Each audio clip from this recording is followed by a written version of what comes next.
तो हरियाणा के कृषि मंत्री जेपी दलाल ने टिड्डी मारने की दवाई में पानी की रिपोर्ट मिलने पर कहा कि 34 लॉट मंगवाए थे, उसका बकायदा टेंडर हुआ था। 4 लॉट संदेह के घेरे में हैं। उन कंपनियों को ब्लैकलिस्ट किया गया है और साथ ही उनके खिलाफ एफआईआर दर्ज करने के आदेश भी दे दिए गए हैं। वहीं कृषि मंत्री ने हाल ही में रोजगार से संबंधित रिपोर्ट में हरियाणा बेरोजगारी में नंबर 1 स्थान पर होने पर सफाई देते हुए कहा कि हरियाणा में ऐसी स्थिति नहीं है। उन्होंने कहा कि ऐसा जरूर संभव है कि किसी को 50,000 की नौकरी मिलनी चाहिए थी, उसे 35,000 की नौकरी मिली हो। हरियाणा में केवल प्रदेश के ही नहीं बल्कि दूसरे प्रदेश के लोग भी रोजगार के लिए आते हैं। बड़ौदा उपचुनाव पर भी जेपी दलाल ने कहा कि बीजेपी का कोई भी कार्यकर्ता इस चुनाव को आसानी से जीतने में सक्षम है। आक्रमण से मुख्यमंत्री जी खुद चिंतित हैं। कल उन्होंने चीफ सेक्रेटरी सब डिप्टी कमिश्नर को खुद मॉनिटर किया है इसको, और सभी अधिकारियों को उन्होंने कहा है कि जो प्राथमिक जो है सर्वे करके सरकार को रिपोर्ट भेजे जहां कोई फसल का नुकसान हुआ है, ताकि वो स्पेशल गिरदावरी का ऑर्डर करके जो कानून सम्मत उनका अधिकार है किसानों का मुआवजे का उनको मिले। हाँ, कौन दिखाता है, मुझे तो जो जानकारी है कि सारा फरीदाबाद, गुड़गांव, सोनीपत जितने भी इंडस्ट्रीज हैं इसके अंदर 70% जो कारीगर हैं, कर्मचारी हैं, वो यूपी, बिहार, उड़ीसा या दूसरे प्रदेशों के हैं। हरियाणा के अंदर बेरोजगारी नहीं है। ये ज़रूर है कि हरियाणा में जिस लेवल का रोजगार जिस आदमी को चाहिए उससे कुछ कम दर्जे का मिलता है। मान लीजिए किसी को 50,000 की नौकरी की दरकार है, उसको 30,000 की मिलती है। इस तरह की स्थिति तो है, लेकिन लाखों लाखों आदमी दूसरे प्रदेशों के हरियाणा में रोजगार के लिए आते हैं, उनको रोजगार उपलब्ध है। बड़ौदा के लोग जो हैं एक भारतीय जनता पार्टी के किसी भी कार्यकर्ता से उसको हरवाने में सक्षम होंगे। और हमारी जो जनता है, किसान भाई हैं, सबसे यही प्रार्थना है कि ये बहकावे में ना आए और तरह तरह के जो भ्रामक प्रचार करते हैं कांग्रेस के, चाहे वो राहुल गांधी हों, चाहे सुरजेवाला जी हों या अन्य नेता हों, इनकी बातों में गंभीरता से किसान भाई नहीं लेते। और जो मोदी जी की, मनोहर लाल जी की किसान हितैषी नीतियां हैं, उनको देखते हुए हमें पूरा भरोसा है कि बड़ौदा का चुनाव हम जीतेंगे। प्रदेश में टिड्डी दल हावी हुआ है। प्रदेश के कृषि मंत्री टिड्डी दल को हावी न होने के देने के कारण रात को ही खेतों में गए थे और वहां कृषि विभाग के अधिकारियों को आदेश दिए थे कि टिड्डी दल को मारा जाए।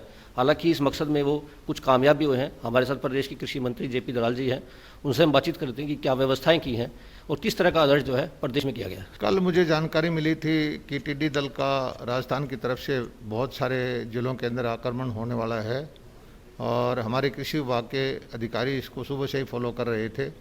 तो कल जो है नूह में, महेंद्रगढ़ में, दादरी में, भिवानी में और सरसा जिले के एलनाबाद में जो टिड्डी दल रात को आके सेटल हुआ। और भिवानी ज़िले के अंदर तो मैं भी रात के 12-1 बजे के बीच में खुद निरीक्षण करने के लिए पहुंचा कि अधिकारी ठीक काम कर रहे हैं कि नहीं कर रहे हैं। हमारे डिप्टी कमिश्नर, हमारा पूरा प्रशासन और हमारे कृषि विभाग के अधिकारी मौके पर थे और कम से कम 13-14 फायर ब्रिगेड की गाड़ियाँ थी, ट्रैक्टर थे सैकड़ों, और पूरी रात ये अभियान चला। और इसी तरह से बोंद में, इसी तरह से दादरी साइड में, नूह में आज सुबह जो मैंने रिपोर्ट ली है, लगभग 50% के आसपास टिड्डियों का सफाया हो गया है।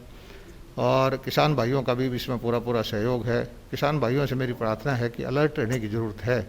ये इस साल जो है टिड्डी दल के आक्रमण होते रहेंगे, क्योंकि अफ्रीका से चल के पाकिस्तान होते हुए ये टिड्डी दल 4-5वीं बार हमारे राजस्थान में, मध्य प्रदेश में, दिल्ली में होके गुजरा है। हरियाणा में भी ये दूसरा-तीसरा अटैक है, तो सावधान रहने की ज़रूरत है। सरकार के पास पर्याप्त साधन है और दिन में उड़ते वक्त तो टिड्डी दल को किसान ही अपनी आवाज़ करके उड़ा सकते हैं।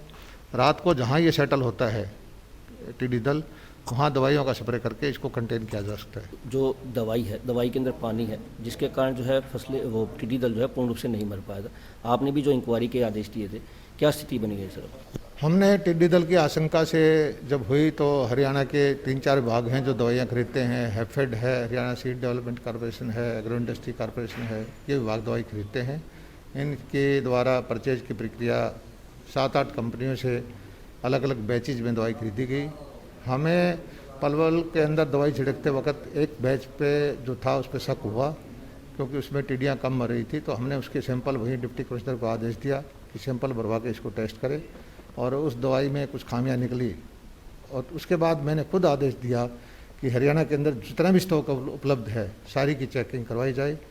तो लगभग 36 लॉट थे, उनमें से 32 से सही पाए गए।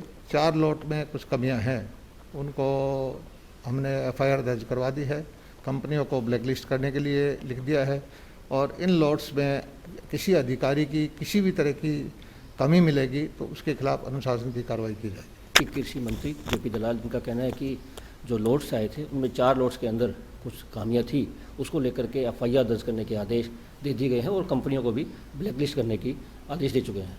जनता TV के लिए भिवानी से दीपक मटरेजा।